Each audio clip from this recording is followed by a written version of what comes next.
점 쓰러져 뒤져 조종 시 실험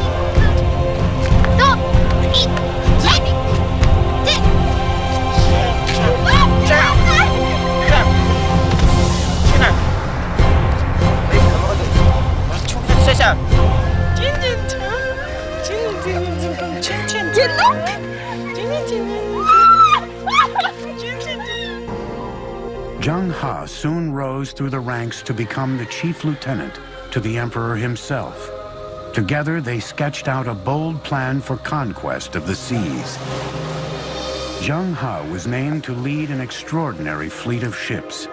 It was an engineering challenge unlike anything a Chinese dynasty had ever attempted. He ordered 337 ocean-going ships. An additional 188 flat-bottom transports were converted for ocean travel. An army of 30,000 carpenters, sailmakers, and sailwrights worked and lived at the shipyards, working day and night on Zheng He's magnificent fleet. At the center of the enormous shipyard, 7 1,500-foot dry docks were separated from the Yangtze River by 25-foot-high dams. Once the ships were complete, the dams were opened, flooding the dry docks. The flagship of the fleet was a spectacular 9-masted vessel measuring 440 feet, nearly 1.5 times the length of a football field, making it the largest wooden ship ever built. Designed for stability, it had a flat bottom filled with heavy ballasts of stones and an innovative exterior rudder post that could be raised to reduce the ship's draft in shallow waters.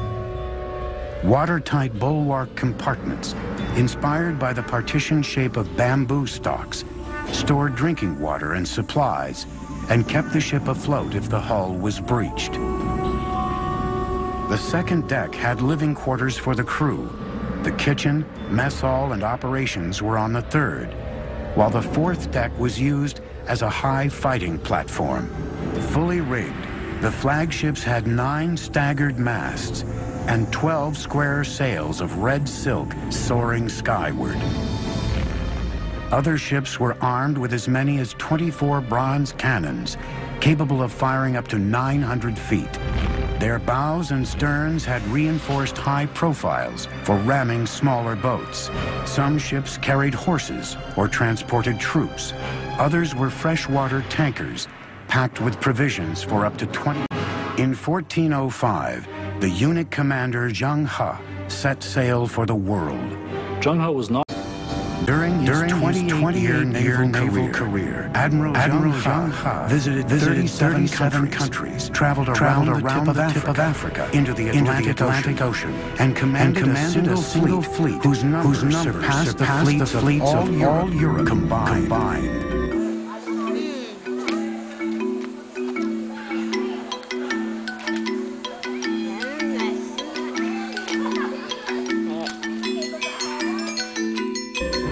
Zheng He's voyages established China as a superpower on the world's oceans.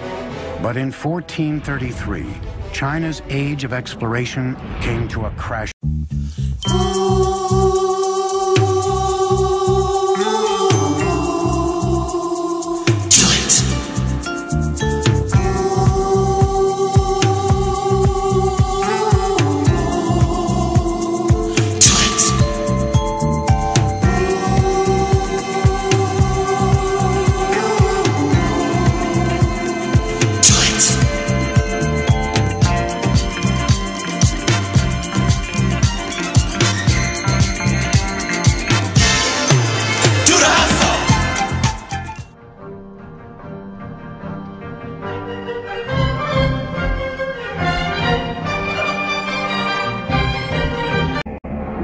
Zheng He suddenly died during a stopover in India, and the fleet was recalled to China.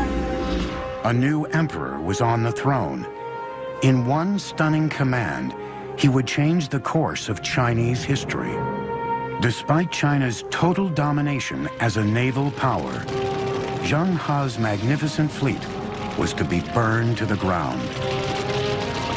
It would be one of the great turning points in Chinese history. China was poised to seize control of the seas and colonize the world years before the Portuguese, Spanish, Dutch, and British. Under the new emperor, all ocean-going vessels were destroyed. Even records of Zheng He's expeditions were torched. China's age of exploration was over. The open door slammed shut. The ships were gone, and the promise of international power and conquest was dead. The reason for the emperor's decision remains a mystery to this day. 1449, 16 years after the empire turned inward again, China's age-old enemy returned. Mongol forces mounted a massive attack. Like great dynasties before them, the Ming returned to the wall for protection. The result would be the most monumental feat of the entire Chinese empire.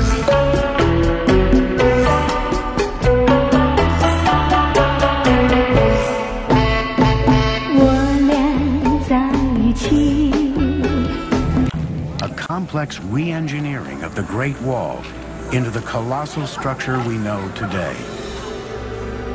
A crude mortar of sticky rice and burnt lime created a seal between bricks that rivaled modern cement in strength.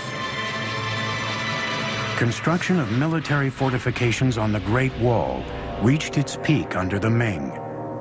Double walls were added in military zones, along with strongholds, passes, and other reinforcements. Watchtowers of various shapes and sizes served as shelters or simply as signal stations along the wall.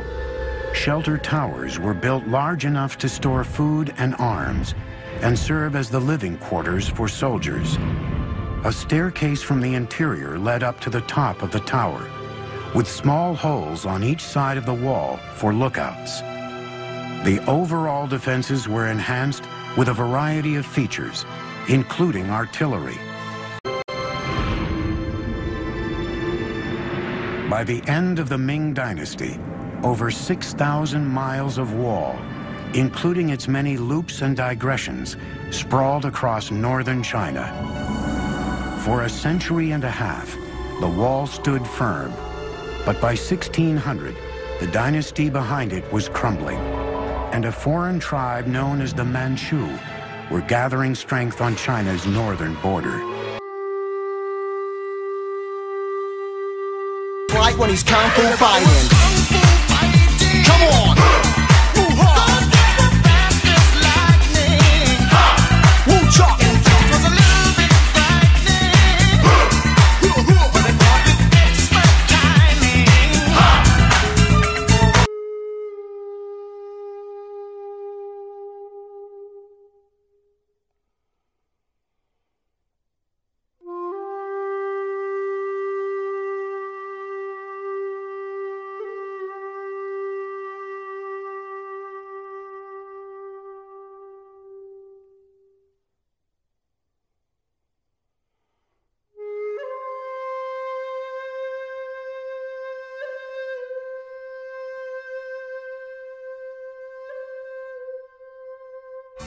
Hands in the air.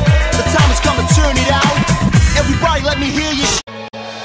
On May 26, 1644, Beijing finally fell to Manchu forces.